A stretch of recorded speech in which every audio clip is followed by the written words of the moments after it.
오늘 이 새벽에 하나님께서 저희에게 주시는 말씀은 마태복음 27장 45절부터 56절까지의 말씀입니다. 마태복음 27장 45절부터 56절까지의 말씀을 제가 받들어 봉독하겠습니다. 제6시로부터 온 땅이 어둠이 임하여 제9시까지 계속되더니 제9시쯤에 예수께서 크게 소리질러 이르시되 엘리 엘리 라마 사박다니 하시니 이는 곧 나의 하나님 나의 하나님 어찌하여 나를 버리셨나이까 하는 뜻이라. 거기 섰던 자 중 어떤 이들은 듣고 이르되 이 사람이 엘리야를 부른다 하고 그 중에 한 사람이 곧 달려가서 해면을 가져다가 신 포도주에 적시어 갈대에 꿰어 마시게 하거늘 그 남은 사람들이 이르되 가만두라 엘리야가 와서 그를 구원하나 보자 하더라. 예수께서 다시 크게 소리 지르시고 영혼이 떠나시니라.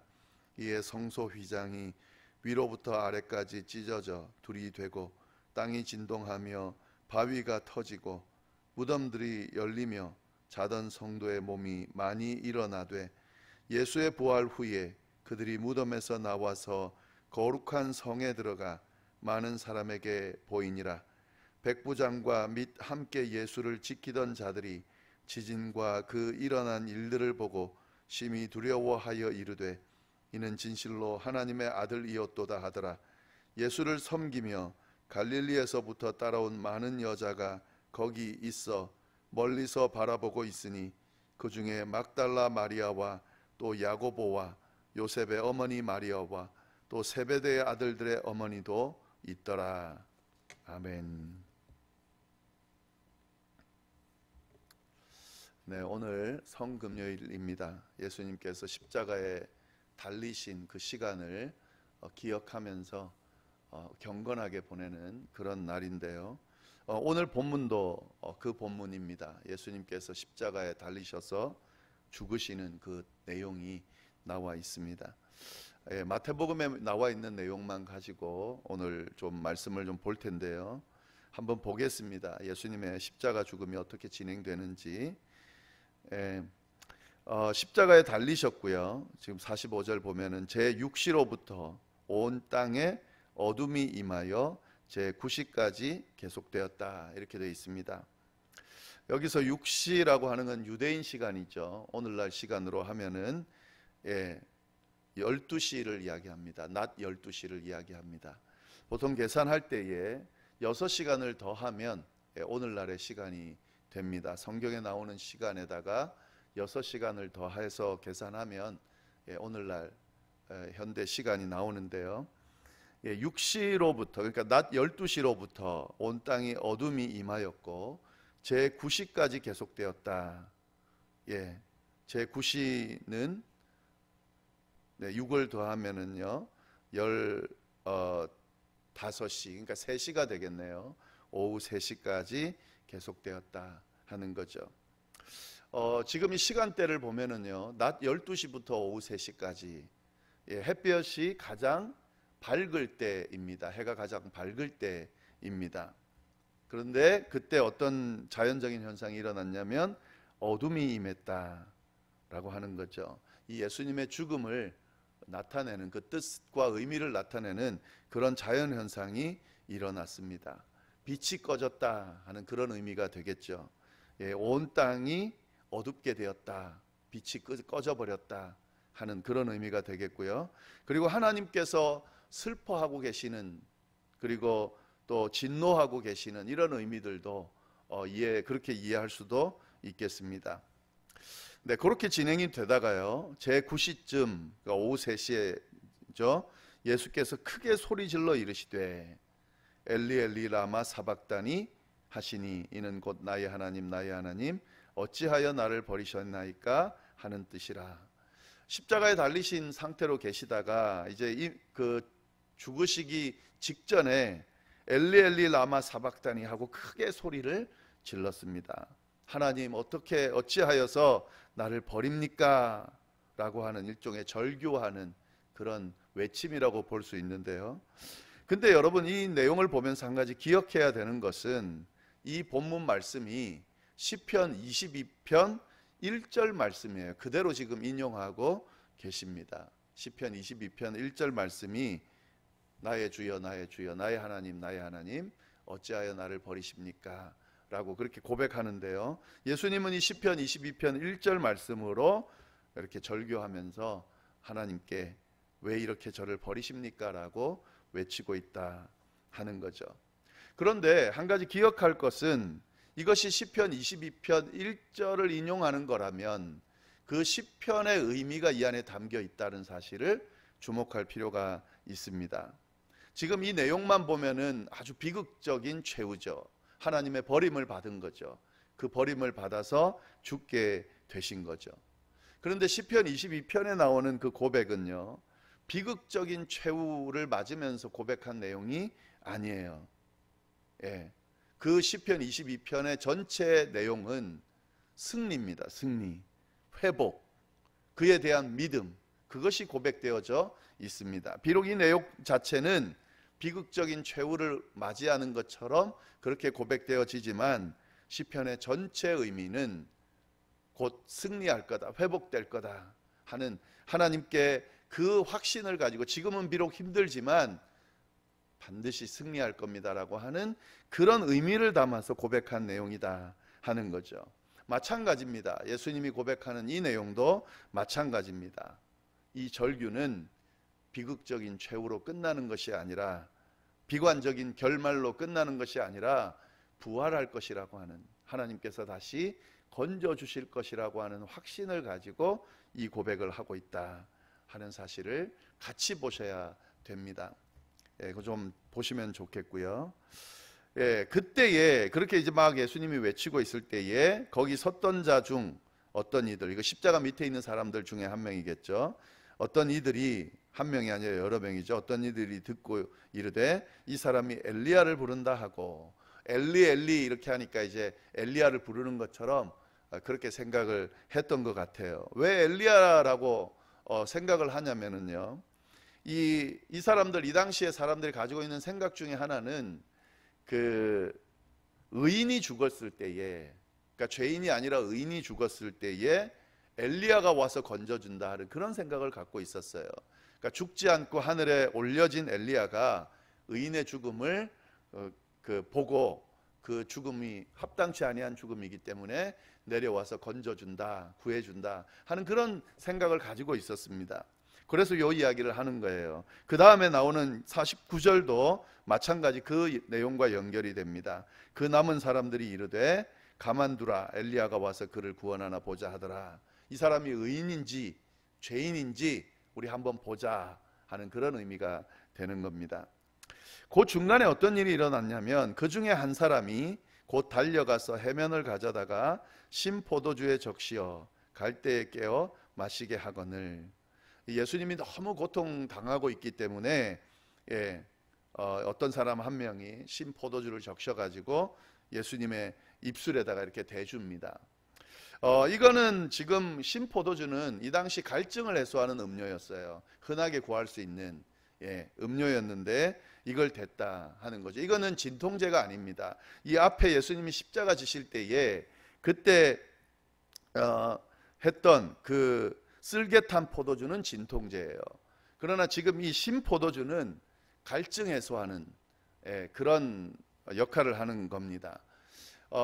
이 십자가 그 죽음이라고 하는 것이 다른 것보다 고통스러운 것은 몸에 있는 모든 수분이 다 빠져나가는, 피가 빠져나가고 물이 빠져나가고, 그래서 이 고통도 고통입니다만은 갈증이 아주 심각해진다 그래요.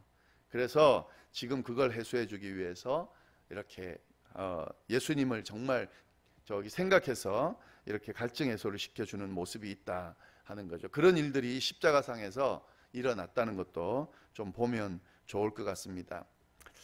네, 그렇게 이제 시간을 지내다가 50절 보시면은 예수께서 다시 크게 소리 지르고 영원히 떠나셨다. 이제 마지막으로 돌아가시는 내용이 나오는 거죠. 크게 소리 질렀다. 무슨 소리를 질렀을까요? 예, 이 본문에는 나오지 않습니다만은 요한복음 19장 30절과 연결해 보면 이때 소리 지른 내용은 다 이루었다 하는 내용이에요. 예수님께서 십자가상에서 7 말씀을 하셨는데 제일 마지막에 하신 말씀이 뭐냐면 다 이루었다 하는 거죠. 이 말씀 다 이루었다는 말은 어떤 의미를 이야기하는 걸까요? 다 이루었다. 그러니까 이 예수님의 죽음이 어쩔 수 없이 의미 없이 죽는 죽음이 아니라고 하는 사실을 명확하게 드러내주는 그런 말씀이에요.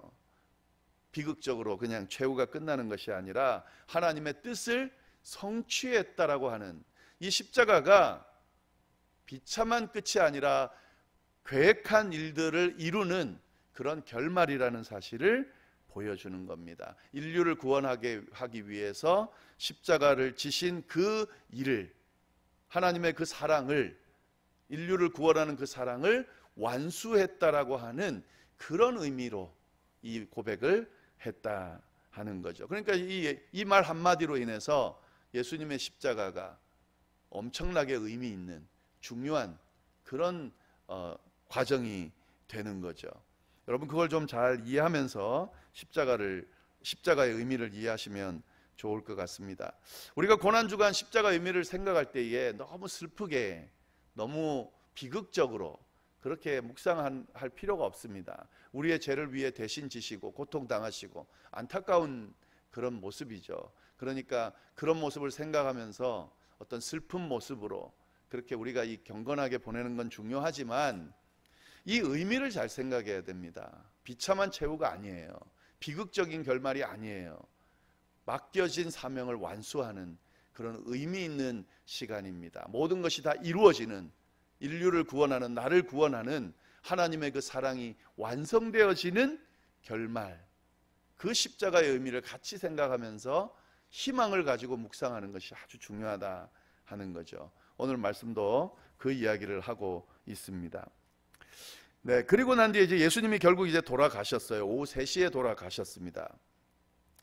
그 뒤에 어떤 일이 일어나는가? 마태는 그 뒤에 일어난 사건들을 쭉 기록하고 있는데요. 그것도 우리 한번 보면 좋겠습니다.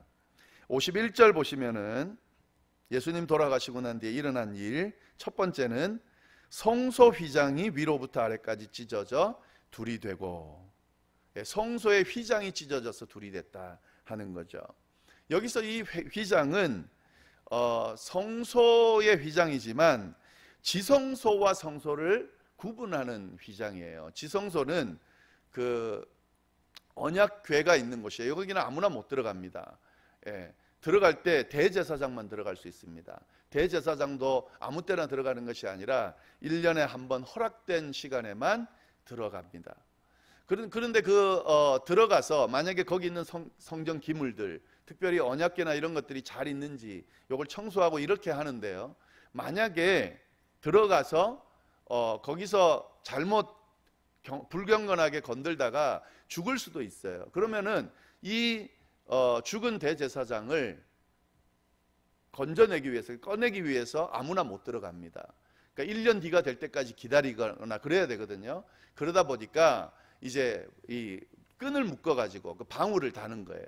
그래서 거기에 사람이 있는지 없는지, 죽었는지를 확인하고, 만약에 죽었다 그러면은 이렇게 끈으로 꺼내는. 그러니까 여기는 아무나 들어갈 수 있는, 아무 때나 들어갈 수 있는 곳이 아니에요. 그 휘장이 예수님께서 돌아가실 때에 찢어졌다 하는 거죠. 그 지성소, 아무나 들어갈 수 없는 하나님이 임재하는 그 자리에 예수님의 죽음으로 말미암아 모든 성도가 들어갈 수 있게 됐다 하는 그런 의미가 이 안에 있는 겁니다. 예수님의 십자가의 죽음의 의미가 이런 의미가 있는 거죠.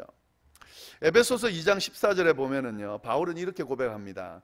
예수님이 중간에 막힌 담을 허시고 둘이 하나가 되게 만드셨다. 하나님과 사람 사이를, 또 사람과 사람 사이를 막힌 담을 예수 그리스도의 십자가의 죽음이 헐어버렸다. 그래서 하나님과 사람이 다시 교제할 수 있게 만들었다 하는 그런 의미가 있는 겁니다. 이게 예수님께서 죽으신 이후에 일어난 일이죠. 또 어떤 일이 일어나는가? 두 번째는요, 땅이 진동하며 바위가 터졌다. 예수님이 돌아가시고 난 뒤에 직후에 일어난 일입니다. 땅이 진동하며 바위가 터졌다. 이건 지진이 일어났다는 거죠. 이 지진은 하나님의 심판을 상징합니다. 하나님의 심판이 임했다라고 하는 그런 의미가 있는 건데요. 그런데 이 지진이 일어난 다음에 일어난 일을 보면 좋겠어요. 52절 보면 이렇게 지진이 일어나면서 어떤 일이 일어나냐면 무덤이 열립니다. 그리고 자던 성도의 몸이 많이 일어났다. 이 무덤이 열리고 죽었던 사람들, 죽었던 성도들이 부활하는 사건이 일어납니다. 이게 예수님께서 돌아가신 이후에 일어난 일이에요. 근데 보시면은요, 53절과 연결을 해서 봐야 됩니다. 예수의 부활 후에, 그러니까 지금 돌아가시자마자 부활했던 게 아니라요, 예수님의 부활 후에 일어난 사건을 기록했다는 것을 좀 잘 알 필요가 있습니다. 이 부활의 첫 열매는 예수님이거든요. 부활의 후에 그들이 무덤에서 나와서 거룩한 성에 들어가 많은 사람에게 보였다. 예수님의 죽음 이후에, 특별히 예수님 부활하신 후에 그때 무덤이 열리는 이런 정말 기적적인 사건들이 일어났다 하는 거죠. 우리 이 말씀을 보면서 좀 오해하지 말아야 됩니다. 성도의 부활은 예수님께서 죽으시고 부활하신 그때 일어나는 것이 아니라요, 예수님이 재림할 때 일어난다고 말씀이 이야기하고 있어요. 근데 왜 이때 부활이 일어났는가? 이거는 하나의 일종의 그냥 증거가 되는 기적이에요. 나사로가 다시 살아났던 그 기적처럼 이런 기적이 일어난 겁니다. 이걸 통해서 우리가 부활이 진짜 일어나는구나, 이 성도들 무덤이 열리고 죽었던 사람이 다시 살아난다는 것은 정말 우리에게 일어날 일이구나 하는 것을 증명해 주는 그런 사건이 된다는 사실, 또 좀 헷갈리지 않으셨으면 좋겠습니다. 예. 그런 사건이 일어났고요. 또 어떤 일이 일어났는가? 또 있습니다. 54절 보시면 백부장과 함께 예수를 지키던 자들이 지진과 그 일어난 일들을 보고 심히 두려워하여 이르되 진실로 하나님의 아들이었도다 하더라.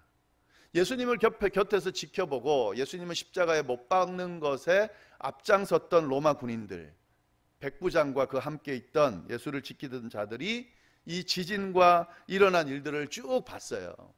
그러면서 결국에 결론이 뭐냐면 진실로 하나님의 아들이었다, 이 예수는. 이렇게 고백을 하고 있다 하는 거죠. 진실로라는 말은 정말 진정으로 참되게, 이런 말이거든요. 이 말을 붙여가지고 예수는 진짜 하나님의 아들이 맞구나, 이렇게 고백하게 됐다 하는 거죠. 여러분, 우리가 이 기록을 보면서요, 예수님의 제자들이 진짜 예수님은 하나님의 아들이었다 이러면 조금 믿기가 힘듭니다. 왜냐하면 같은 편이니까. 그런데 지금 누가 고백하고 있냐면 예수를 죽이는데 그 일을 집행하고 지켜봤던 이방인이, 전혀 관련 없는 사람이 예수를 믿는다기보다는 아예 그 자체를 인정하지 않던 사람들이 그 장면들을 쭉 보면서 이렇게 고백했다는 거죠. 진실로 하나님의 아들이었다. 이거는 예수님이 하나님의 아들이라고 하는 아주 중요한 증거 중에 하나가 될 수가 있습니다. 예, 관련 없는 사람이 증거하는 거예요. 그러니까 예수님은 진짜 하나님의 아들이었다는 사실을 우리가 이 말씀을 통해서 알 수 있는 거죠. 그리고 여기서 또 뭘 알 수 있냐면 이방인들도 구원받는구나, 이방인들도 하나님의 아들 예수를 알게 되는구나 하는 그런 것들을 암시하고 있는 겁니다. 여러분, 이거 우리는 이 본문을 좀 잘 봐야 돼요. 왜냐하면은 유대인이 이 사실을 믿고 구원받았다, 이건 이제 그럴 수 있죠. 그들이 하나님의 백성이라고 쭉 했으니까. 근데 이방인이 구원받는다라고 하는 것은, 우리는 이방인이잖아요. 이 백부장이 구원받는 이 과정이 일어났기 때문에 우리도 이 과정, 구원의 과정으로 우리가 포함될 수가 있는 겁니다. 예, 우리도 이방인이지만 구원을 받았잖아요. 근데 그런 의미들도 이 안에 있습니다. 이런 일들이 예수님께서 돌아가신 이후에 쭉 일어난 일들이에요. 그리고 이제 마지막으로 뭘 기록하고 있냐면 예수님의 죽음을 끝까지 목격한 사람들의 명단을 대표적으로 이야기하고 있습니다. 예수님의 제자들이죠. 근데 참 잘 봐야 되는 것은 그 많은 제자들 중에 여인의 여인들의 이름만 있다 하는 거죠. 도망치지 않고 예수님 곁에서 끝까지 죽음을 목격한 여인들의 명단이 나오고 있습니다. 막달라 마리아 56절 보면 그 중에는 막달라 마리아가 있더라. 55절부터 보겠습니다. 예수를 섬기며 갈릴리에서부터 따라온 많은 여자가 거기 있어서 멀리서 바라보고 있었다. 참 이 남자로서 좀 마음이 좀 그닥 좋지 않은 모습입니다. 이 내용입니다. 많은 여자가 거기 있었다. 그러니까 예수님을 끝까지 따랐던 사람들이 있었던 거예요. 제자들이 다 도망쳤지만 그래도 같이 있었던 제자들이 있는 거예요. 근데 그 사람들이 많은 여자들이래요.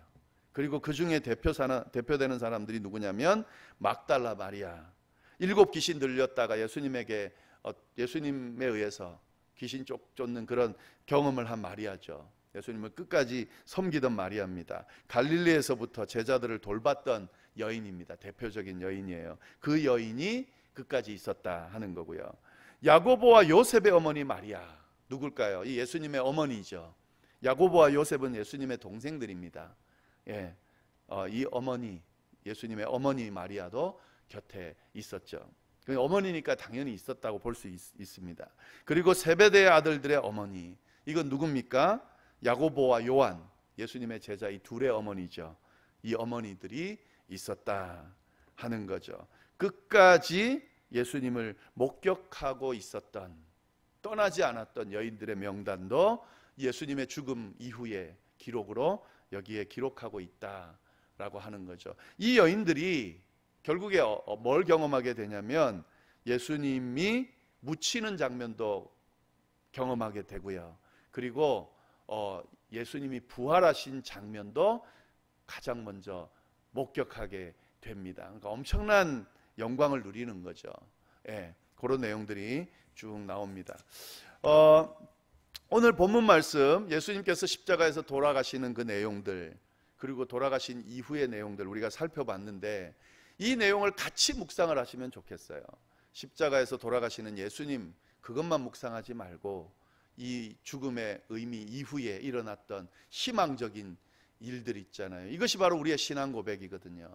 십자가는 부활을 향한, 또 구원을 향한 그런 고통의 과정이죠. 그러니까 그 자체는 굉장히 비참한 것이지만 아주 희망적인 거죠. 그리고 이 십자가 때문에 구원받고 하나님과 우리 사이가 회복이 되어지고 또 일어나는 부활의 역사들이 일어나고 그런 영광들이 일어났다라고 하는 것, 그런 것들, 그게 바로 우리의 신앙 고백입니다. 성금요일 아마 나름대로 잘 보내실 거라 생각을 하는데요. 금식도 한번 해보시면 좋겠고요. 특별히 금식하실 때 이 어두웠던 그 시간 있잖아요. 정오부터 오후 3시까지 이 시간은 조금 더 의미를 가지고 같이 어두워하고 같이 슬퍼하는 그런 시간도 좀 보내시면 좋겠고요. 여하튼 성금요일 이 예수님의 십자가 의미를 잘 생각하면서 묵상하시면서 더 깊은 하나님의 사랑을 경험하는 그런 귀한 시간이 되기를 간절히 바랍니다. 기도하겠습니다. 하나님 아버지, 오늘 성금요일 날 주님의 그 십자가의 사건, 그 말씀을 우리가 보면서 그 의미들을 다시 한번 생각하게 하시니 감사합니다. 주님께서 고통당하시는 그 시간, 하나님 온 세상이 어두워졌다 그랬습니다. 하나님 아버지, 그러나 그 어둠이 끝이 아니라고 하는 사실을 주여 우리에게 알려주셔서 감사합니다. 주님께서 다시 부활하시고 그 부활을 통하여 우리에게 부활의 첫 열매가 되시며 주님 우리를 구원하셨을 뿐만 아니라 우리도 다시 살아난다고 하는 사실을, 그 희망을 허락해 주신 그 은혜를 우리가 다시 한번 생각하면서 우리의 신앙을 다시 한번 다잡는 귀한 시간이 될 수 있도록 주여 인도하여 주옵소서. 주님, 예수님의 죽으심 이후에 일어났던 그 사건들 속에 기억되고 기록되고 있는 그런 사람들이 있습니다. 하나님 아버지, 저희도 그런 의미 있는 사람들이 될 수 있도록 주여 역사하여 주옵소서. 오늘 하루 주님의 은혜 가운데 머물기를 간절히 바라고 살아계신 예수님의 이름으로 기도드립니다. 아멘.